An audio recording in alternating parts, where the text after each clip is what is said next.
My name is Jacob Ovadia, and we'll be studying the 7th chapter of Hilkhot Talmud Torah, Perek Shavi'i. Halacha Aleph. Chacham zaken b'chokhmah, v'chen nasi o av bet din shesarach. If there is a wise, an old sage, and a president or vice president that transgressed, en men adin oto b'farhesia le'olam. He is not put in nidui publicly ever. Unless he did something similar to Yarovam ben Nevat, who is the paradigm, as we mentioned earlier, for anyone who was Hote Umahati, who transgressed and caused others to transgress, and others like Yarovam. This chapter is going to talk about Nidui and Harem, and Nidui is, as we mentioned in the previous chapter, someone being held in contempt, either the court or the law. And Harem is excommunication. Okay, but from now on we'll refer to them as Nidui and Harem. However, if he sinned in regards to anything else, he is lashed in private.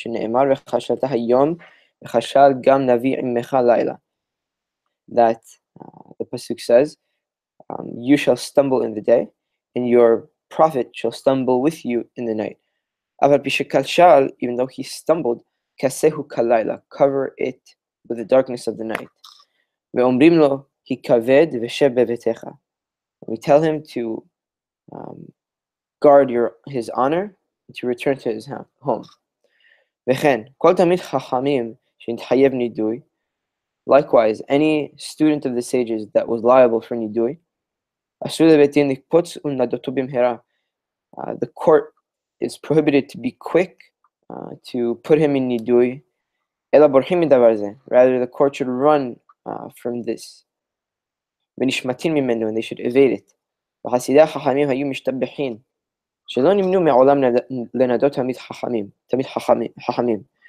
the sages would praise themselves, that they weren't numbered among those who ever put a sage or a student of the sages in nidui.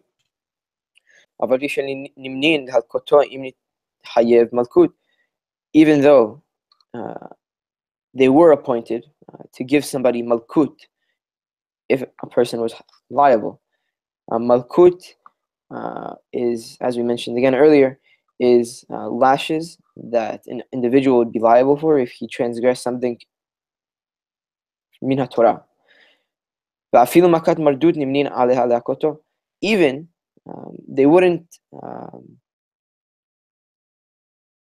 they would also be numbered among those who gave makat mardut. Makat mardut is the lashes if an individual is liable midrabanan, everything from the rabbis. Halacha Gimel. V'chetzad hu nidui. How does the court actually pronounce nidui on somebody? Omrin peloni b'shamta. They say X is in nidui. Shamta is Aramaic for nidui. V'im niduhu b'fanav. Omrin peloni zeh. And if he was put in nidui in the presence of the court, they would say this person and point to him. Ve'harem. As we mentioned, harem is excommunication, but we'll refer to it as harem now. Ve'harem. Omrin peloni mahoram. Ve'arur bo Allah. Bo shevua bo nidui.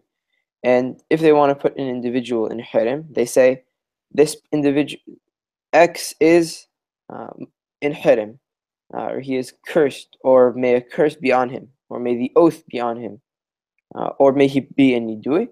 These are all different formulations, different ways to say that this individual is put in nidui. Halacha Daled. V'chetzad matirin hanidui o haharem. How is an individual released from either nidui or harem? Umrin lo sharu decha machu lecha. You are released or you are forgiven. If he was released not in the court's presence, they say X is released and he is forgiven. Now this is the Rambam's description. This is Rambam's description, obviously sourced from the Talmud, how an individual should treat someone that is put in nidui, and also how an individual in nidui should behave. What is the protocol that an individual who is in nidui should have, and how should others treat him? Individual who is in nidui is prohibited from taking a haircut or washing himself, just like an avel, someone who lost one of seven relatives, should behave. All the days of his a mourner, rather, all the days of his nidui. And he is not included in zimun. Zimun is when there are three people who say Birkat HaMazon together. And he's not included in the congregation of 10 in regard to anything that requires 10. Just for example, Amidah, publicly with the congregation. And we do not sit within 4 amot of him. However, he teaches and he is taught. And he is hired and he can hire other people. If he dies while in the state of nidui, the court sends and puts a rock on his casket, as if to say that the court is stoning him as he's separate from the rest of the community. And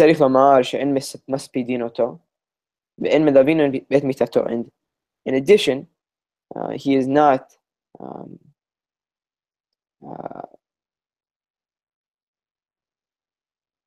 whenever an individual passes away, there is basically people that say nice things about the individual and they speak about him in his honor, but this individual, we do not do that, and we do not have a procession to his burial, as with other people that pass away.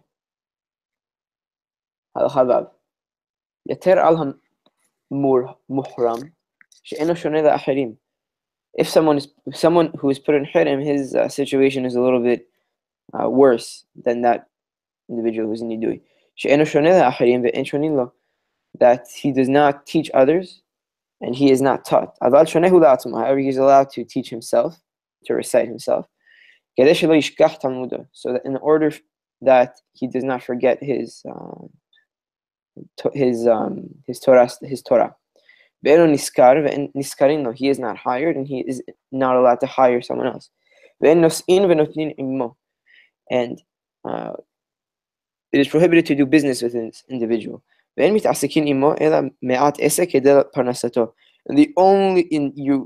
individual is only allowed to do business with him on a very minimum level, just in order for him to support himself. And again, obviously, this changes over time. What an individual would require to live 700 years ago is obviously not the same as today.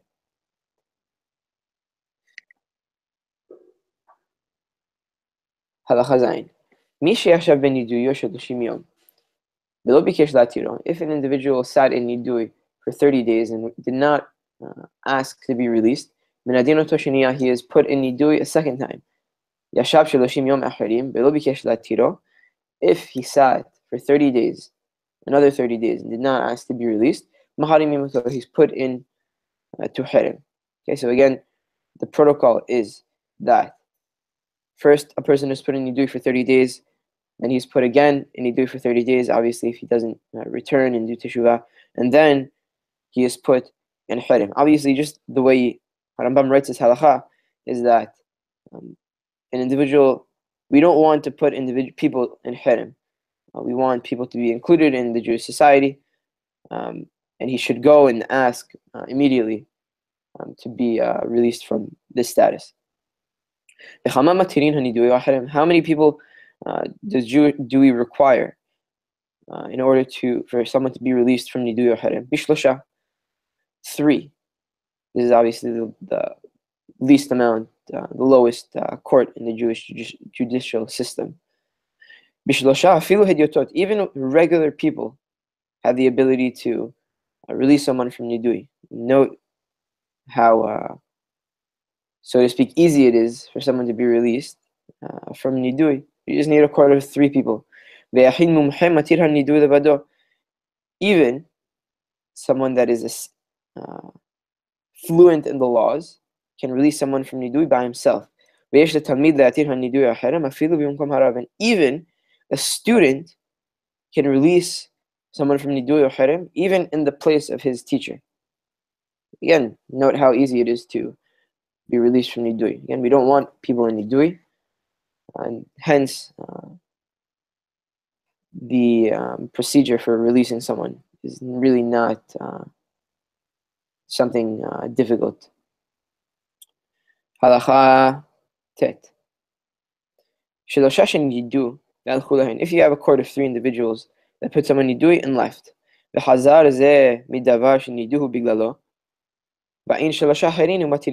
the individual that was put in nidui by these other 3 people comes back and wants to do teshuvah and be released from his nidui, he can get any other 3 people and release him.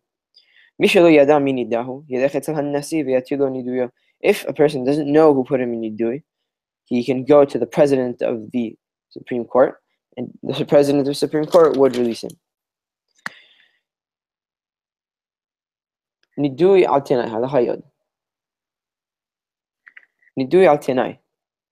If an individual was put on nidui on the condition of something, for example, if he said, if it doesn't rain tomorrow, I am in nidui. Afilu mipi atzmo, tzarich hafara. Even if he said it himself, he put himself, so to speak, in nidui because of this condition, he needs to be released. Tamid hachamim shenida atzmo. If a student of the sages that put himself in nidui, afilu nida atzmo al da'at peloni, even if he put himself in nidui based on something that someone else would do. For example, if he said, I am putting nidui on the condition that someone else does something. Okay?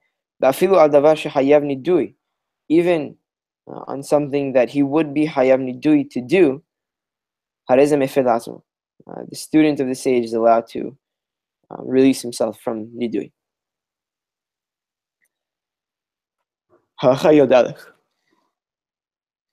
Mishne Tora, anyone who was put in nidui in a dream.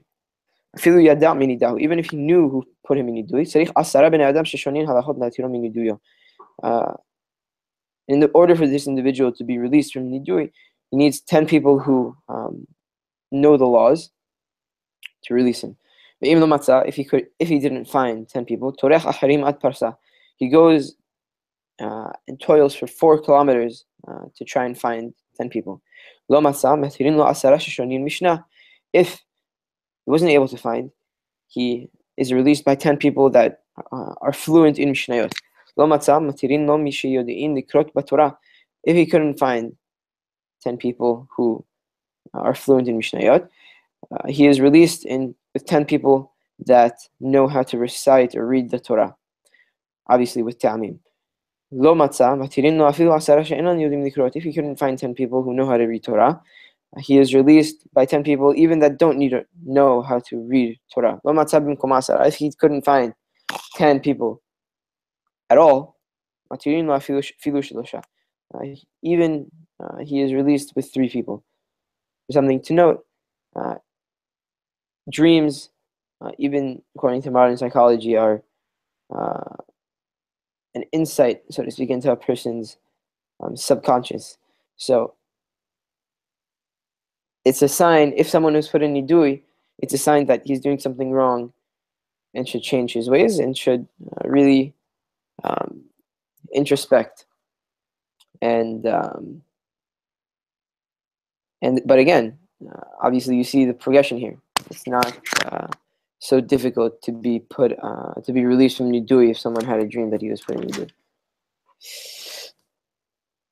Halakha bet. Mission niduhu befanav, an individual who is putting nidui in that individual's presence. En mitirin lo ela befanav, he is only released in the presence of the court. Niduhu shelo befanav, if he was putting nidui not in the presence of the court. Mitirin lo ben befanav, ben shelo befanav, he is released either in his presence or not in his presence. Ben nidui da hafara klum ela min adin umtirin berega echad, and there's no time lapse or interval between his nidui status and his regular status when he leaves nidui. Rather, he is released from nidui in a moment. Whenever he returns to the good path, he can be released. And however, just if a person doesn't return to the good path and he is released from nidui, it's as if he didn't do anything.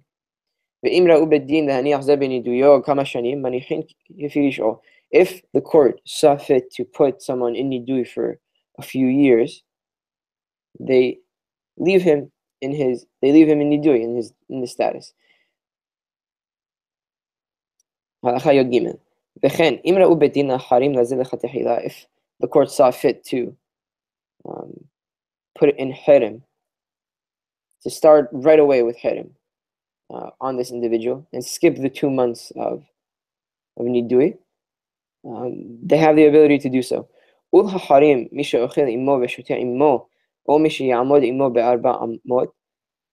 to also put into hirim anyone that eats or drinks with him, or anyone that is in the presence of him for amod, maharimim, they have the right to do so. They are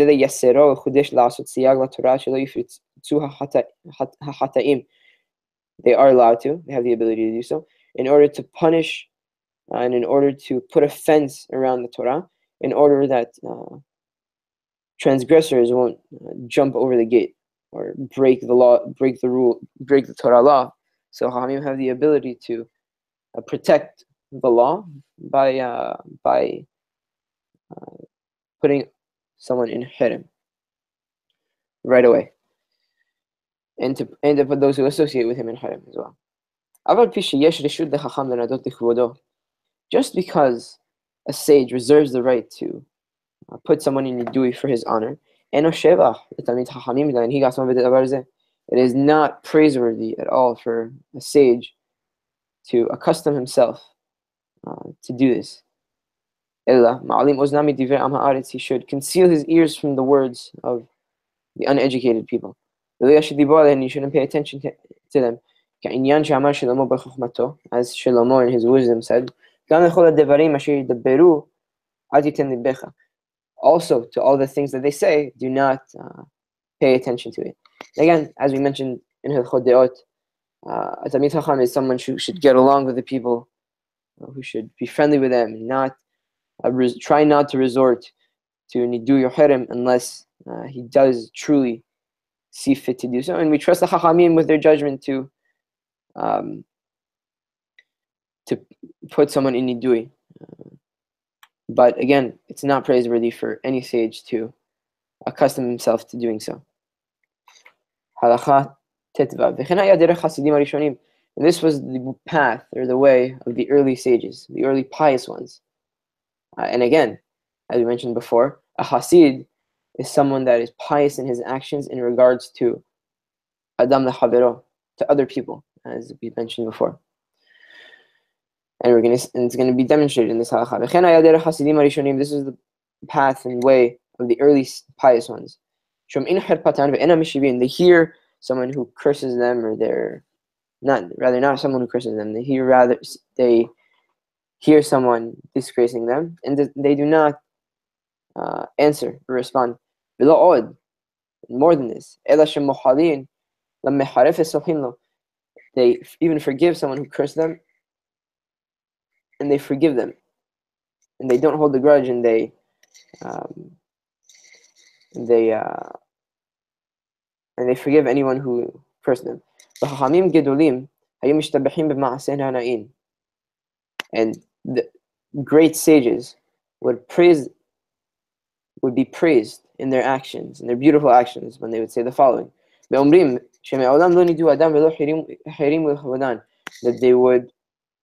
they had never put anyone in nidui or put anyone in harem for their own honor. Again, we're going to see the caveat that a Talmid Chacham should only behave this way if he is only done in private, in his own honor, as we'll see. And this is the proper path for the students, for the sages and students of the sages, that they should go on, that they should not put anyone in nidu or harem, and rather they should get along with the people. When is this said? When he was disgraced or cursed privately. However,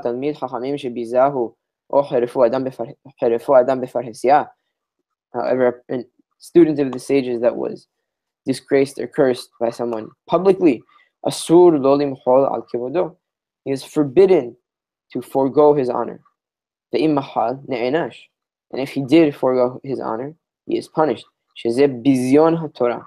As this is a disgrace of the Torah. Because an individual that was cursed or disgraced in public, as a Talmid Chacham represents the Torah, he's not protecting, in this case, his own honor. Rather, he's protecting and representing the honor of the Torah.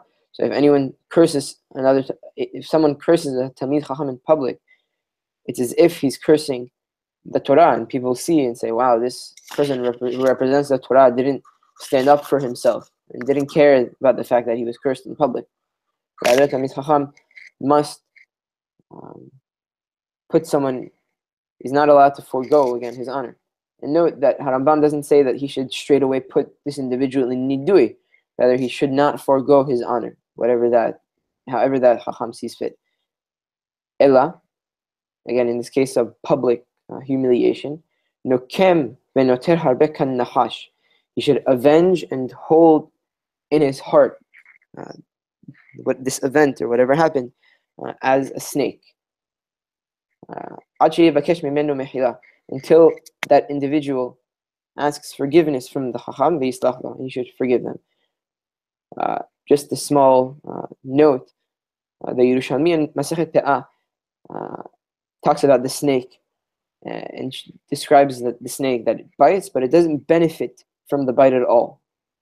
So too here, when a Chacham should avenge, so to speak, this individual, he should do it only out of respect of the Torah, and not for his own honor or respect. Therefore, he should have a personal motive in doing so because of the Torah that's contained inside him.